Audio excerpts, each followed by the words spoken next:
Welcome to my channel. Today video is going to be a little bit different from everything I have, and it's going to be a little bit connected to my health and my life experience as well. So hopefully you like it and stay with me.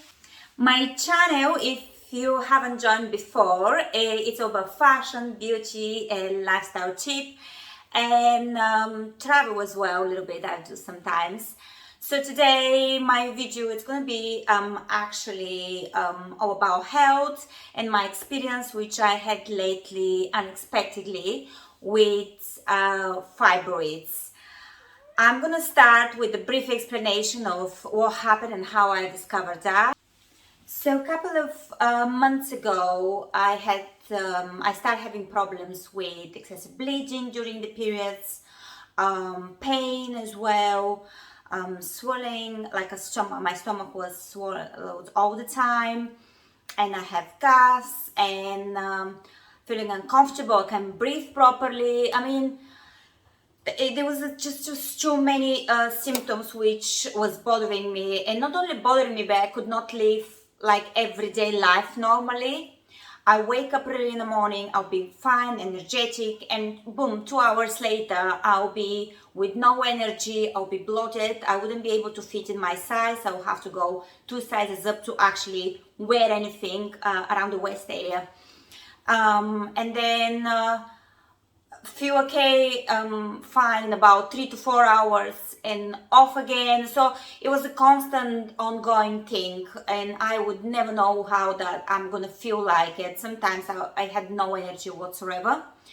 At the beginning I thought, oh, maybe this is just a rough time I'm going through, or maybe it just body needs a rest. So I decided to cut down a little bit on the gym. I mean, reduce it, not cut it out completely. And then I was taking vitamins anyway. I've been doing this for years, so I was hugely healthy. It was nothing to do with that. I thought maybe it's because sometimes I allow myself to eat bread or some carbohydrates, but then I realized that wasn't the problem. So I decided to have an appointment with my doctor and to see what they're gonna say. First expression of the doctor said, because I'm over 40, so basically they asked me if I have any symptoms of perimenopausal symptoms, and if I feel okay, if I sleep well, and other bits that is connection, hot flushes, and that's connected with that. And I did have some of the symptoms as well. So after the blood check and everything, they decided they're gonna give me hormonal therapy, which is bioidentical hormone therapy, which is the oestrogel and the other progesterone tablets. And then afterwards, I actually started taking the hormonal therapy. I thought my excessive bleeding, it's gonna stop and it's gonna be solved slowly. Which I think they told me it's gonna be 2 to 3 months to completely have the my body to settle out with the hormones and feel better. So I was patiently waiting actually for that. I'm not gonna lie, I did not feel very well. The bloating was still on. I was bleeding for almost 2 months, non-stop,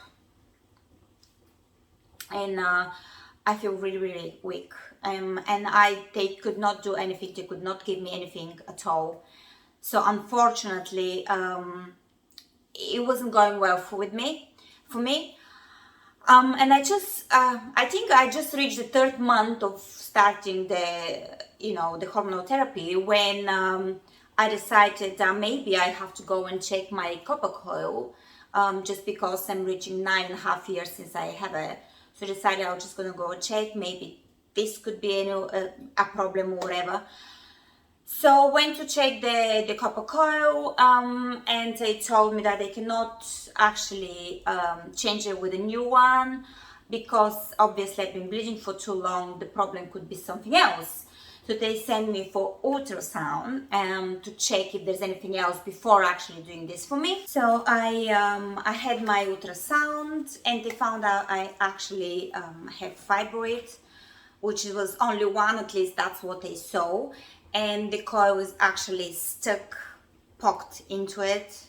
So that's why, I mean, apart from the fibroid, obviously I had the coil that is actually almost inside the fibroid as well. So they did advise me to remove the coil first, and then obviously speak with my GP and see how it goes. So the fibroid was 4 centimeters, 4 to 4.1 centimeters. So it was quite large in a way of it's not you can just live with it. I mean, if it's 2 centimeters, probably fine. You're not gonna even feel it.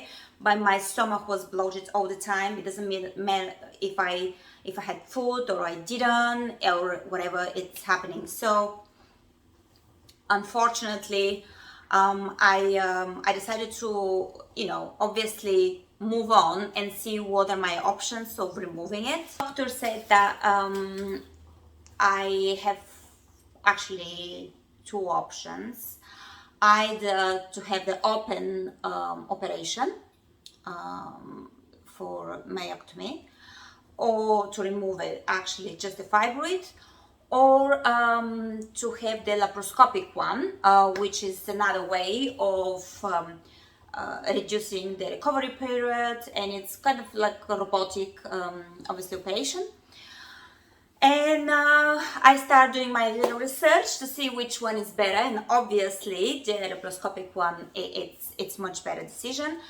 They did actually warn me about the outcome of the operation, because sometimes they can ask you if you have kids, or if you don't want to have more kids.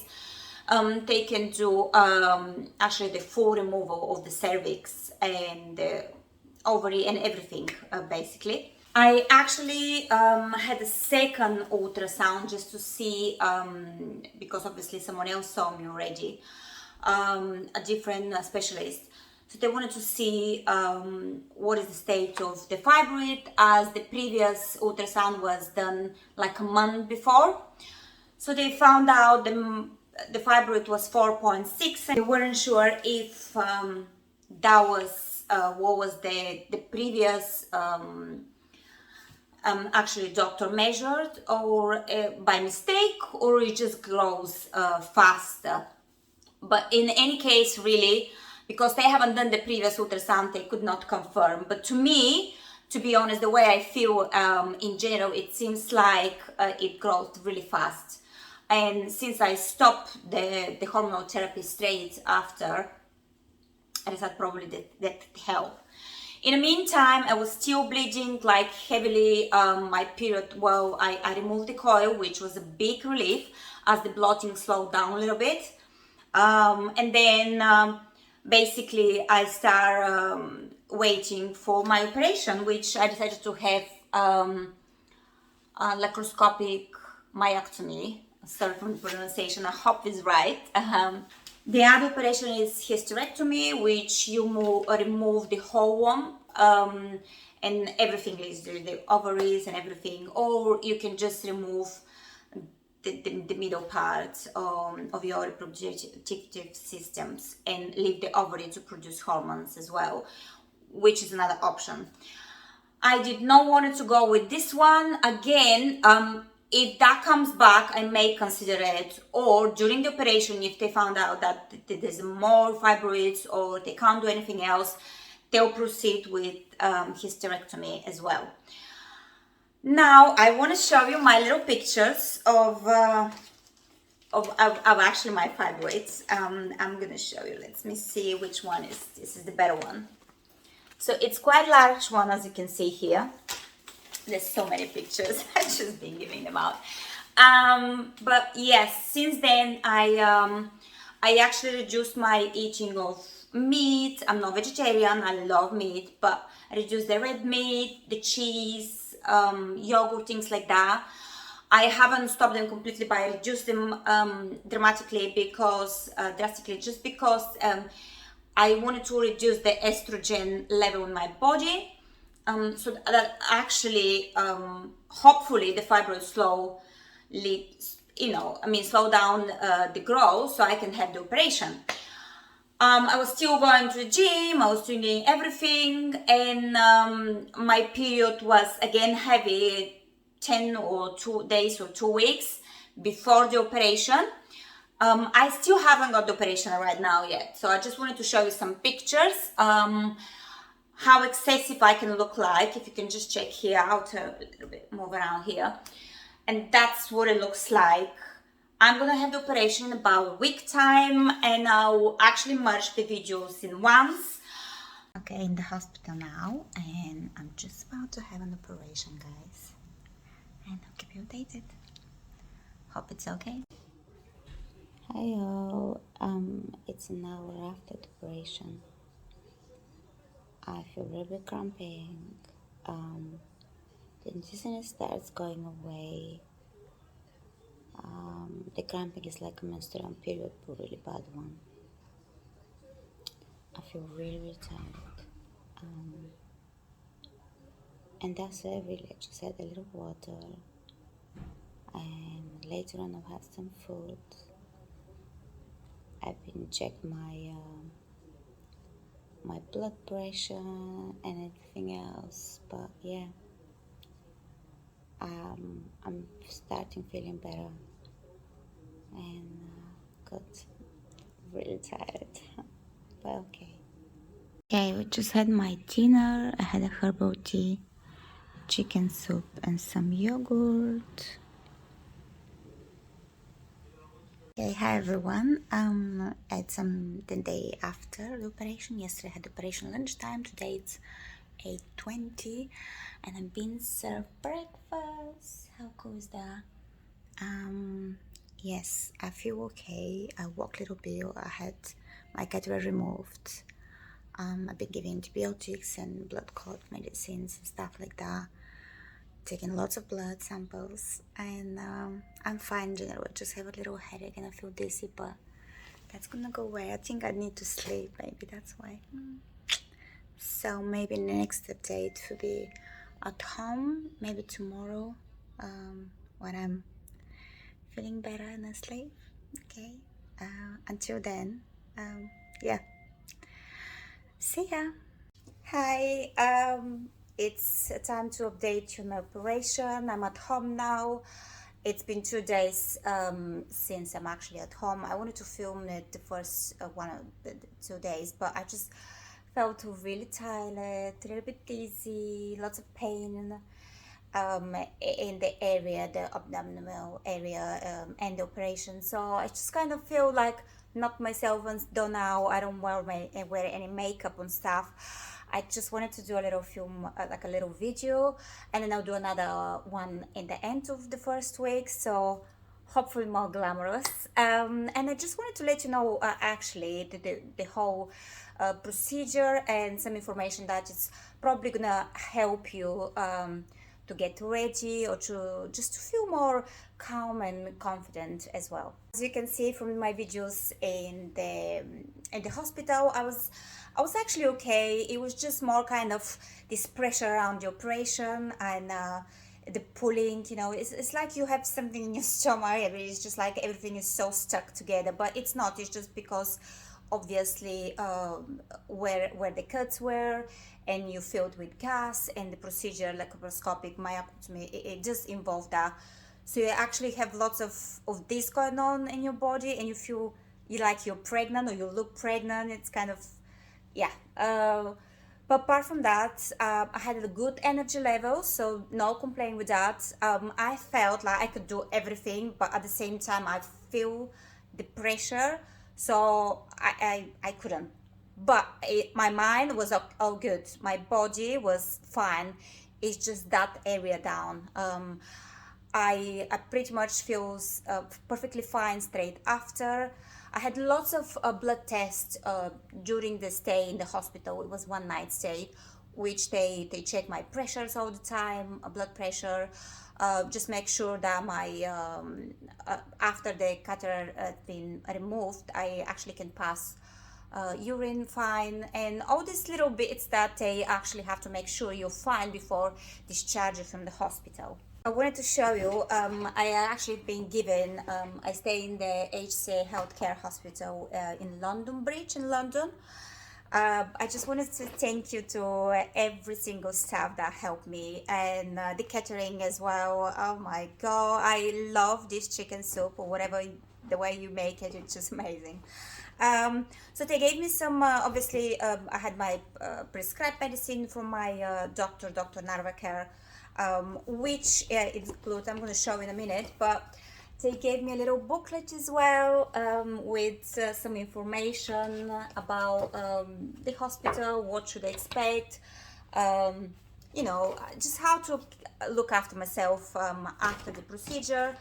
I had actually as well a doctor, assistant that came and explained me how to do a pelvic exercises. Usually you do this after like a natural birth, which I had two natural births, so I already knew about it, but they need to explain you this, so you kind of do exercise to help the support of the muscles that could be affected as well.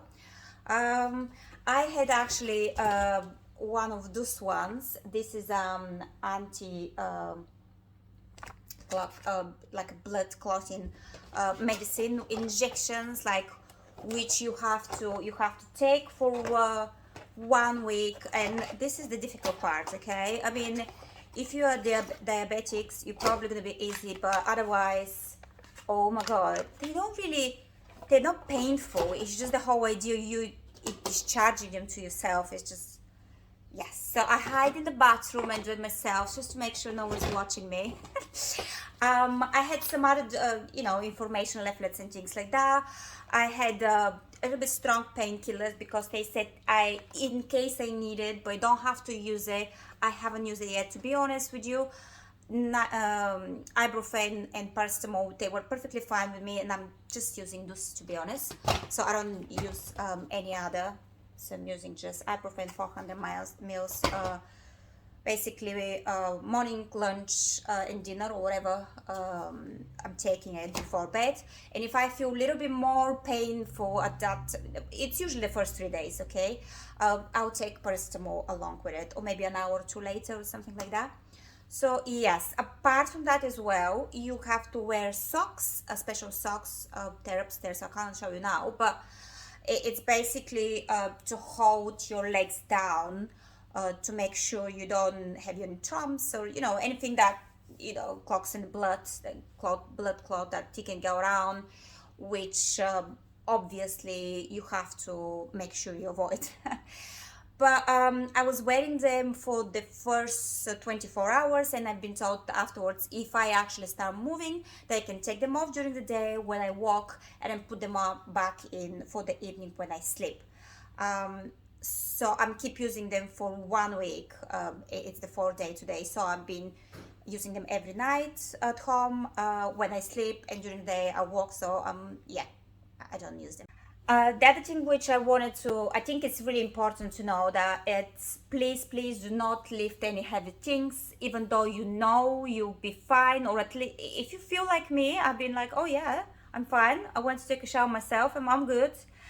But then you just think that you can lift it, and you can lift stuff, but then inside maybe the muscles start pulling, which you can't feel right now, but could be catastrophic. So do not do that.